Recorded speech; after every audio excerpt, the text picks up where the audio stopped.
we are going to have to figure out the audio situation. I mean, this is just straight up embarrassing.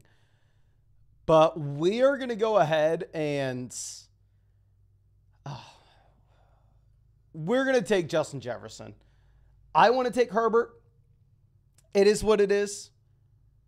I'm fuming from the fact that we've been muted. But my fault. Herbert will go immediately after Jamar Chase goes in. And let me know what y'all are thinking right now. I think that Justin Herbert hate has gotten a little extreme in some of the spots that I am looking at. I mean, people are getting upset with us saying that the Los Angeles Chargers would have been significantly better as a landing spot for Marvin Harrison Jr. if he somehow made it to pick 5, which won't happen, as opposed to the Arizona Cardinals at pick 4. Can y'all please spam the chat? Would you rather have Justin Jefferson or Justin Herbert? Justin Jefferson or Justin Herbert. 12-team Superflex League. 10-team Superflex League, easily give me Jefferson. 14-team Superflex League, easily give me Herbert. 12-teamer, I do think it's going to be a little bit tough. But Allen got Herbert. Ooh. Maybe we whiffed on this one, ladies and gentlemen. Looking ugly. We got Scott coming out here saving us with Jefferson. Let me pull up the rankings on flogfantasy.com. We can look at both the expert rankings as well as the community ranks. Right now, if we're looking at the community ranks on flogfantasy.com, you do have Jefferson ahead of Herbert. If you look at the expert ranks, you have Herbert ahead of Jefferson. But they are pretty much back-to-back, right? I mean, that is who you're looking at in that range. Now we have Anthony Richardson off the board at the beginning of the second. Interesting to see that Puka here goes ahead of Marvin Harrison Jr. So Harrison is obviously someone that we have to sit here and try to debate, not if he's the wide receiver one in this draft class, but more so where you are taking him currently in startups. I have him ranked directly after Amon-Ra St. Brown, but directly in front of Puka Nacua in my own rankings. So it is interesting to see that Puka does go in front of him here. But Trouble says Jefferson. Smooth Criminal, Jefferson. Michael says, okay, we got some people coming out saying Jefferson. And Trouble in here at pick 5 with us. Hopefully, I do not embarrass myself in front of you, my man. Let's see if we can get this going. Gibbs off the board, 204. I actually have Jahmyr Gibbs in my rankings in a full PPR format as RB1 right now. But, I mean, if Gibbs off the board, the rookies that you'd be looking at the quarterbacks. I will tell you right now who everybody wants us to take. Everybody wants us to take Jordan Love. Instead, I'm going to go ahead. I'm going to take Bijan Robinson and see if we can roll the dice and see if we can somehow build an okay team without taking a quarterback in the first 2 rounds.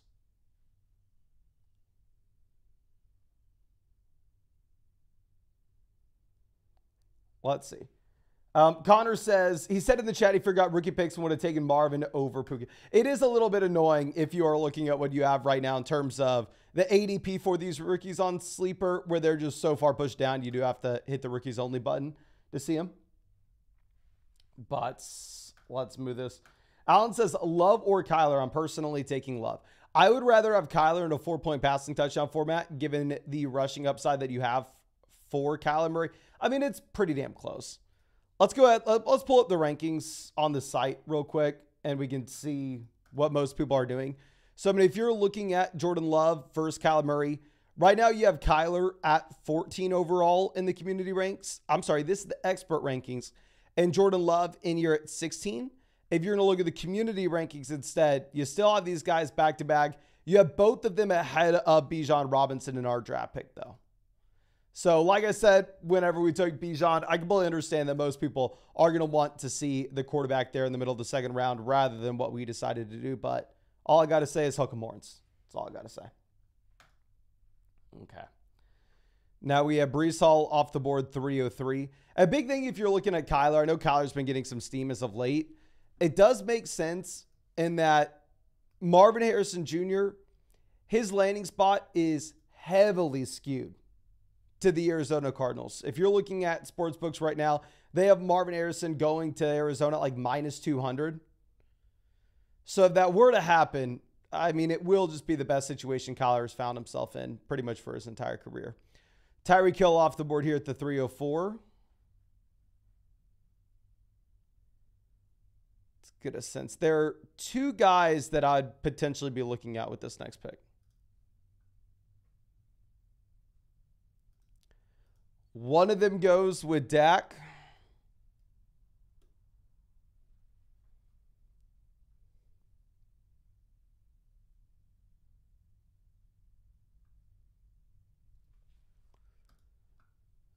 Actually, I lied to you. There are multiple players I'd be just fine with. I would be fine with any of these rookie quarterbacks or Tua. I'm not taking Fields here. I'll let y'all make the decision. Do you want May, Daniels, or Tua? I think we need a quarterback here in the middle of round 3 regardless. I think all three of these guys give us the option to contend in the short term or to build for the long term. So are we going to go May, Daniels, or Tua? The first vote in here said Drake May. Alan says May. We'll go May. We got Daniels, Fields, Daniels. So 2 votes for Daniels immediately after. Jaden Daniels does go here at the 309. Daniels, May. I had Jaden Daniels ranked over Drake May going into the combine.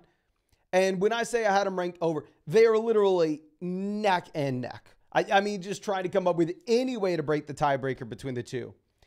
The questions surrounding Jaden Daniels going into the combine obviously was centered around his size. How much does this guy actually weigh? And I completely understand a lot of players not wanting to go out there and run the 40-yard dash. I understand not wanting to throw there. To step on the scale is just a little bit of a different ask. You see that happened, and then you see essentially Drake May is the heavy favorite to go number 2 overall in this year's NFL draft. Y'all know a lot of times with the quarterback evaluation in the offseason, I am just leaning heavily on what NFL scouting departments are saying with these guys. So if it looks like May is going to be going to the Commanders at pick 2, while at the same time Jaden Daniels may be going to the New England Patriots at pick 3, I think that, I don't know. I'm going to be giving the slight edge to Drake May at this point, but I do want to be very transparent in that if Daniels goes pick 2 to Washington, he's easily the choice over Drake May given the rushing upside. Now, Brock Bowers off the board 402. Interesting to see that Bowers goes before Rome here, and Malik Neighbors makes it to the 3-4 turn. I really like that value with Malik Neighbors.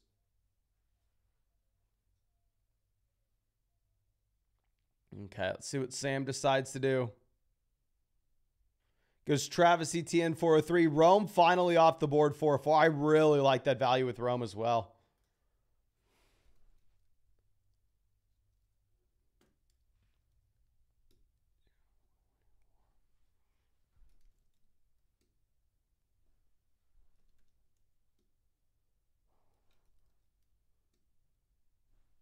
Couple different ways that we can take this pick.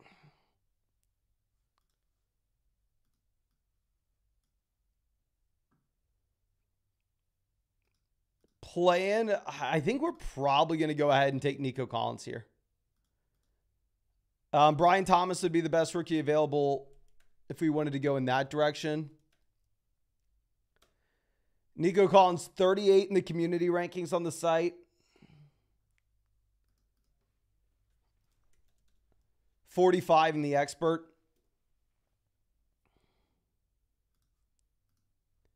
I think we're going to go ahead and take Nico Collins here. If Rome would have fallen to us, I would have taken Rome. I'm taking Rome over Collins. I just don't know if we have Neighbors, if we have Rome, if we have both those rookies going off. I don't know if I'm going to go down to the tier like Brian Thomas Jr., Troy Franklin. I think that's one step too far down.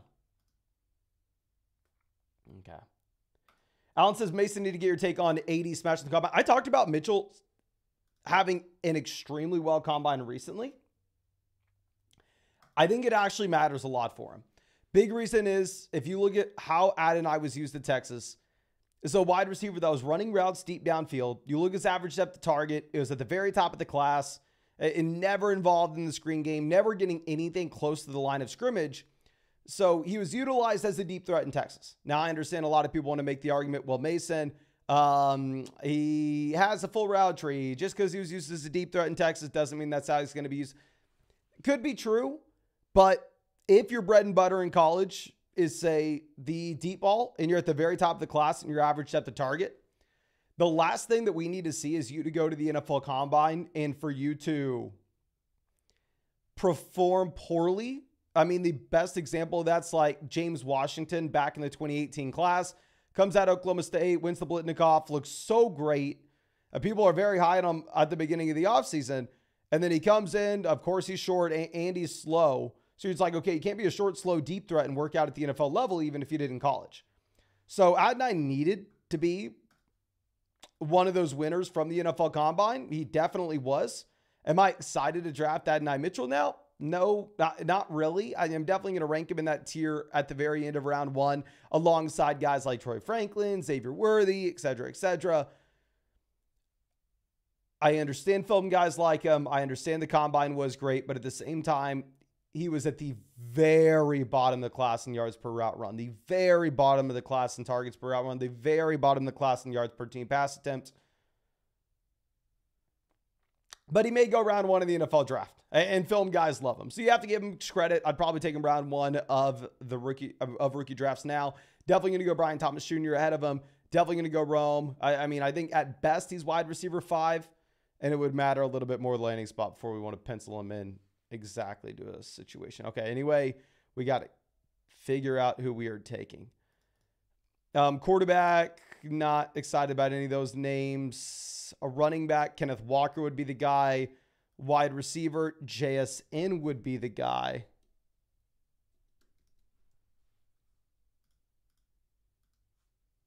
Tight end, Hawkinson would. I'm going to go Hawkinson. I understand that it's probably not a good move given the injury. Actually, a horrible pick, to be honest. I like the Hawkinson value, and I think it would be the right decision if it still looked likely that you were going to get Kirk Cousins back in Minnesota. If Cousins goes to Minnesota, I'm pumped about it. I think we got a great value. It should be a lot of passing volume in the offense. But still. Okay, let's move this down. Alan says, I blame Quinn for the yards per route run. I mean, you can definitely blame Quinn to a certain extent when it comes to the production measures. But what you can't blame Quinn for is the target share in his respective offense. Because even if the quarterback's very bad, if the wide receiver is good, if the wide receiver is generating separation, he will draw targets and those targets just won't be accurate. And like I said, I mean, I'm actually really excited about Brian Thomas Jr. Brian Thomas Jr. wasn't special with any of those advanced metrics either, but he played alongside Malik Neighbors. And he wasn't the very worst in the class. He was just kind of mediocre if you look at his yards per route run, targets per route run, et cetera, et cetera. So you look at his production measures, go, okay, middle of the road, but then he's a top athlete. He's going to go round one in the draft, and he played alongside, wide receiver that'd be the wide receiver one in most draft classes. So I look at that profile and I go, okay, I'm sold. But Adonai Mitchell wasn't middle of the road. Adonai Mitchell was horrendous at the very bottom. So like I said, definitely someone I'm scared to draft. I'm going to draft him because he's probably going to go round one. I mean, worst case, round 2 of the NFL draft. Great athlete. I film guys love him. I know we've said this a million times. So I'm going to draft him, but I'm worried about it, and I'm not going to be higher than most on him. Now, Raheel says, hey, bud, traded Laporta and Rashad White for the 101 in a 12-team super. Oh, this is beautiful, my friend. First off, thank you so much for rocking with us for so long. Second off, let's go ahead and let's just put this in the trade calculator real quick. And we can look at this in the trade calculator from a... Oh, we're going to have to expand this. And we'll pull this back up after we make our selection. Saquon Barkley off the board.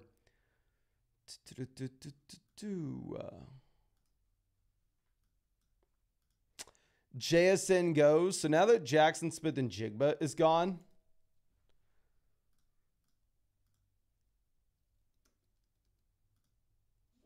I think we may take James Cook.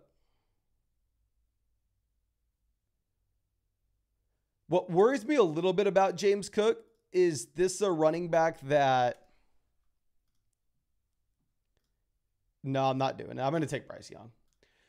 If we had, say, Jordan Love there in the middle of the second, if we took Justin Herbert round 1, I think we go ahead. We take James Cook. We play to win right now. But, I mean, this team isn't necessarily built in that direction. We need another quarterback. Bryce Young's probably bad, but he is being priced as if he's probably bad. He's going back-to-back with Jaden Reed here. He's going at the 1-2 turn last offseason. So, yes, he deserves to be a massive faller based off what he just did. But at the same time, he has the security of his job. Maybe this coaching staff saves him. This coaching staff did well with Geno Smith, Baker Mayfield, with Russ.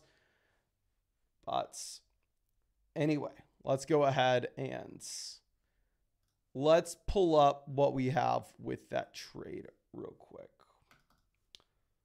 So, and of course, let me fix the screen so y'all can see it better. And as I do this, the rankings we're looking at, trade calculator we're looking at, everything you pretty much see in our videos is from flockfantasy.com. Somehow you're not already on there, you can find the link in the live chat, in the comment section, in the description. Code FLOCK will get you 100% off. I'm sorry, we'll get you 30% off any subscription. 100% off would be one hell of a discount. Plus, we'll get yours truly to break down your Dynasty Fantasy Football team for you in a podcast. And yep, has the 101. Here's a winner. I mean, it says slightly win. I think you robbed the man here, to be completely honest. And also see the trade finder directly underneath here as well, where you see that, I mean, it's just an absolute no-brainer to go out there and get Caleb Williams at that price point. Even if Rachaad White dodges the draft and dodges free agency, where another running back doesn't go to a situation, you're still in a fine spot. Here for the meme says, a future first and Tyreek for CeeDee Lamb, love or hate. Honestly, a very interesting trade. I mean, right now, CeeDee Lamb is being priced in as if he is either the wide receiver 1, 2, or 3, based off who you ask. I mean, I see some days in the community rankings where he's up there ahead of Jamar Chase. I know a lot of people are extremely excited about him. Tyreek Hill is being drafted neck and neck with him in redraft best ball leagues right now. Obviously, Lamb gives you the youth, but if you're getting an additional first, maybe it makes sense. I'm going to go ahead. I'll probably take the best player in CeeDee Lamb. I just don't love trading away our 2025 first right now. So, I mean, if you look at that, the trade calculator agrees that the CeeDee Lamb side is the winning side there, but I don't know. It's interesting. It's interesting. Okay, Deshaun Watson goes 7-4. I like the J.J. McCarthy selection, 6'10", if McCarthy's going to go where NFL mock drafters are currently projecting him to. I mean, if they're right about that, where he ends up as a borderline top 10 NFL draft pick, I mean, that is just a pick where you're printing money right now. If we were to take a rookie, Xavier Worthy, Keon Coleman, Bo Nix. Quarterback, we're looking at Levis, Cousins, Stafford. Running back, Tajee Spears. Wide receiver, Pickens. Tight end, Kelsey Kittle. I think we're going to go ahead and reach on Matthew Stafford. How bad is this, ladies and gentlemen? If I'm looking at the community rankings right now, Tajee Spears is well ahead of Stafford.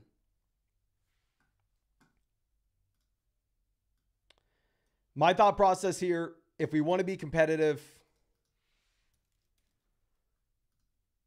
actually, I'm an idiot. I didn't even realize Baker was available. We should have gone Baker. It is what it is. Great pick, Sam. QB1, Baker Mayfield at the 7-10 turn. I mean, I'd be more excited about Stafford in the short term, but the issue is Stafford's 36, right? Baker Mayfield's 28. So Baker does come out and has a similar season to what he just did. You get so much of a longer runway with Baker Mayfield in comparison to Matthew Stafford. So I definitely think that Baker was the right pick. But what am I doing? Let me just pull up my rankings on the site. Why am I trying to do this without my rankings? Add expert, add Mason Dodd, quote unquote expert. It's funny, is on the site I actually have Baker and Stafford ranked back-to-back. Xavier Worthy off the board. It goes after Keon Coleman, which is interesting. So this is a range where I will say, if this is the price point for Adonai, where he goes 512 in comparison to like Troy Franklin's 705, I would probably rather pull the trigger on Troy Franklin, even though from a testing perspective, obviously Adonai Mitchell looks much better at the NFL Combine. From a production perspective, Troy Franklin looks much better. Adonai is going to get the NFL draft capital. So based off the projected draft capital, I probably need to rank Adonai straight up over Troy Franklin. But I do still think they're in the same tier. I think a lot of it will come down to landing spot. And if you're going to get like a 2-round discount, I probably go with the guy that is just going to be cheaper. Okay, so Bo Nix off the board, 804. Will Levis goes 805. I honestly probably would have taken Levis. Okay, so if we swing this around, I think we may pull the trigger on a rookie.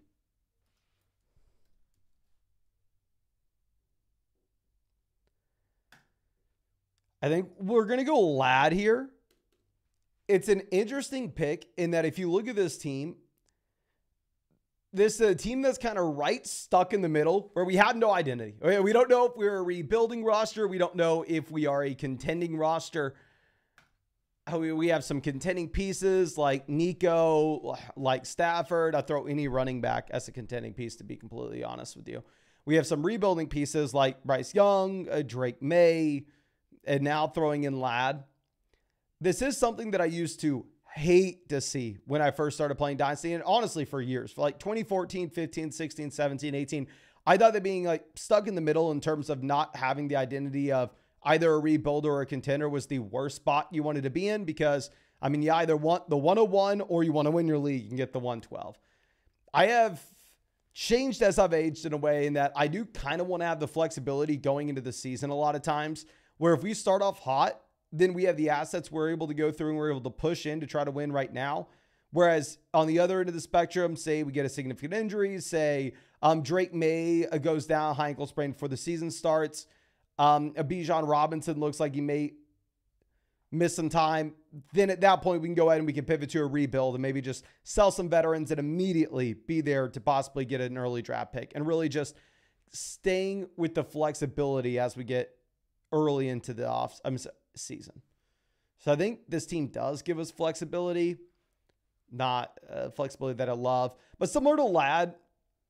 I mean, talking about him for a second, this is a wide receiver that I have in this massive tier, guys. See, I have Adonai, Keon, Franklin, Ladd, Xavier Worthy, all about in the same range, where I think a lot of it's going to come down to the NFL draft with where these guys go, both their landing spot and their draft capital. So, I mean, if we're looking at these wide receivers in this tier of them, I probably am just going to go ahead and take the cheapest guy out of it, which I guess if Ladd's going to go here in the middle of the 8th, Adonai's going to go at the 5-6 turn, I'm probably taking Ladd. You have Jonathan Brooks, Trey Benson off back-to-back. I mean, obviously, very exciting to see how Benson tested. I would be interested to know how y'all are ranking those two guys, though.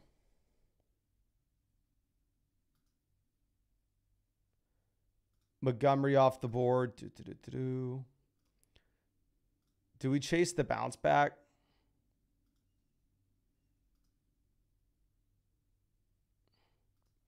I think we are going to chase the bounce back with Christian Watson.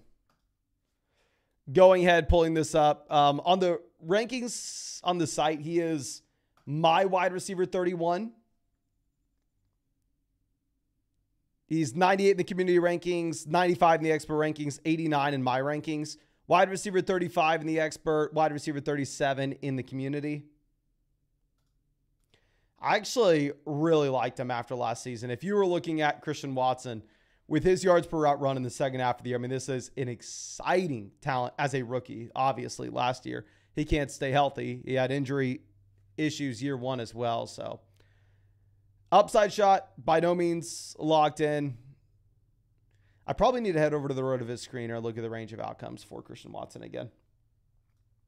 Alan says, Brooks is RB1 for me in this class. Biased UT fan.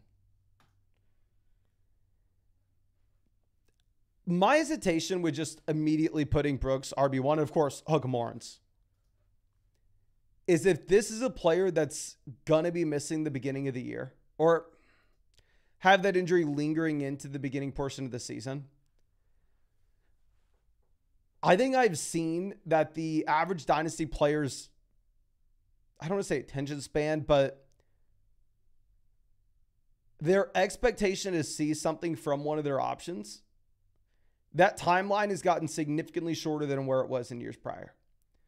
So my worry is if Jonathan Brooks comes out and through the first 8 weeks of his rookie year does absolutely nothing, which is the expectation based off his injury, and Trey Benson comes out and he just shows okay. He's in a committee, but he looks good on a couple key touches. I think that Trey Benson is going to run away as the RB1 in the draft class year one.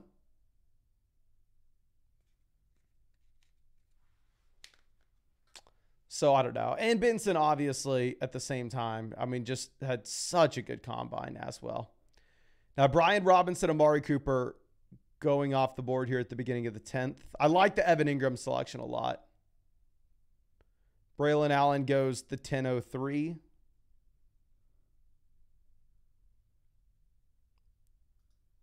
Couple of veteran free agent running backs that nobody has any idea where they're going to go. Available currently. Cole Kmet off the board.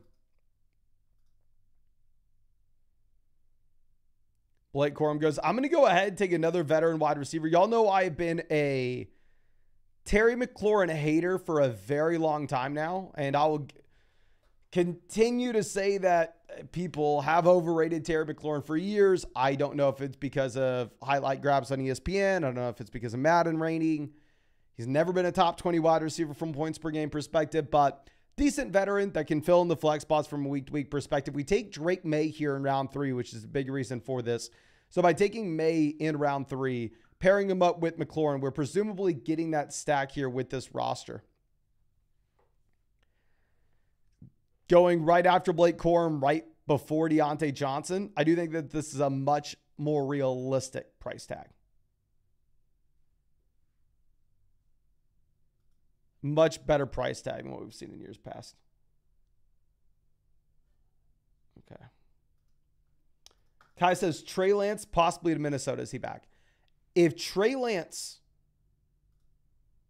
goes to Minnesota and is the starting quarterback, there will be a Trey Lance Minnesota Vikings jersey right there. I've been leaving this empty space in this wall for a reason. Trying to think of something good to put there.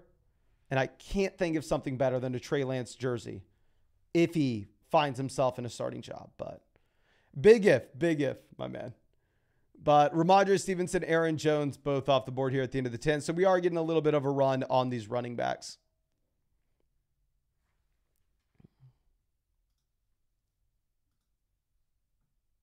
Okay.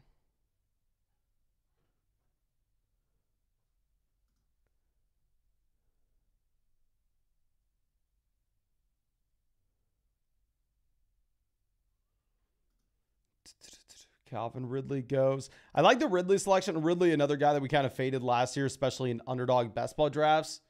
But, I mean, at this price point, does seem like a much more reasonable investment to make into Ridley.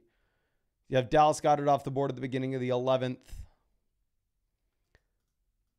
I am pretty confident I know what we're going to do with our next pick. We'll see if he makes it. I mean, if y'all remember, I was excited about Frymuth last year. I mean, you pull up some of our Pat Frymuth takes from last offseason. They're almost more embarrassing than anything else you're going to find. They're more embarrassing than the Trey Lance takes. I'm not even embarrassed about those with the process, but no, the Frymuth takes that we had last season. But I may be wrong, but I believe we had him as the top 5 tight ends in Dynasty. Let me think about it. We definitely had him behind Kelsey, Hawkinson, Andrews. I had him ahead of Laporta for damn sure. Had him behind Pitts. So I either had like Frymuth is like tight end 5 or tight end 6.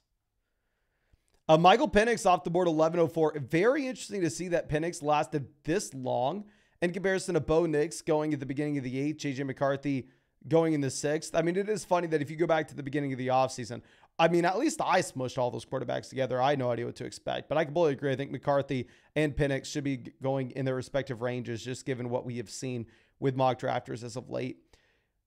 We're going to go ahead. We're going to take Daniel Jones. There's some smoke that the Giants are done with him, which I mean, I completely understand why they'd want to be. But still at the same time, we've seen him have rushing upside in the past. And on top of this, if you are looking at Daniel Jones, there is the outside chance that they finally get him some help. Maybe as the starting quarterback going into next year. They take Rome at pick 6. They take Neighbors at pick 6. They take even Joe Alt to pick 6. So rushing upside, someone that was going about 6 rounds before this in drafts last year. And we're taking him right in between Jalen Warren and James Conner. I mean, same round as Wan'Dale Robinson, Jamison Williams, Michael Penix, and Chuba Hubbard. So a range of outcomes here with Daniel Jones. Completely possible he's not the starting quarterback this next season. But I'm also completely fine going through and paying this price tag to take that chance. Luke, happy to see you, my man. Hope that you're doing well. Okay. Rodgers goes at the end of the 11th. I am not going to lie. I was probably going to take QB5 and Aaron Rodgers if he made it to us in the middle of the 12th. Quarterbacks left. We have Geno, Carr, Sam Howell. Carr goes. Pretty much no guaranteed starting quarterbacks. Running backs, you have Chubb, Roschon, Ford, Mostert, Chase Brown, Condre Miller. Wide receivers, Sutton, Judy, Dotson, Hopkins, Mike Williams, Lockett, Elijah, Romeo Doubs, Michael Wilson. Tight end, you have Frymuth. Going over to some rookies, you have Tavion Sanders, Devontae Walker, Malachi Corley.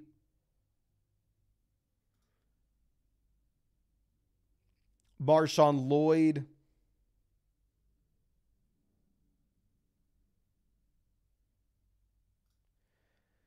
I know everybody was mad at us for ranking Jalen Wright too low in our rankings. So do I go ahead and throw you all a bone? Take a rookie here. No, I can't. I can't do it. We're going to go ahead. We're going to take Pat Frymuth. We're going to double down on our embarrassing call from last year and pair him up with TJ Hawkinson. But let me show off the board. I think that should be it for this draft. Again, thank you so much for hanging out with us, ladies and gentlemen. I really hope I didn't embarrass myself too much with this one, but we say that every time I manage to embarrass myself more and more. But appreciate you. Hope you have a great day. Hope that we get to see you out with the video tomorrow. And yeah, of course, if you want to get all the Dynasty rankings from all your favorite creators, if you need access to all their premium content, including a ton of rookie draft guides, my rankings, Dynasty Trade Calculator, Dynasty Trade Finder, all on flockfantasy.com. Code FLOCK, 30% off any subscription. And with code FLOCK, yours truly will break down your Dynasty team for you. But thanks, that's all I got for you. Really appreciate you. And really hope we get to see you out with the video tomorrow.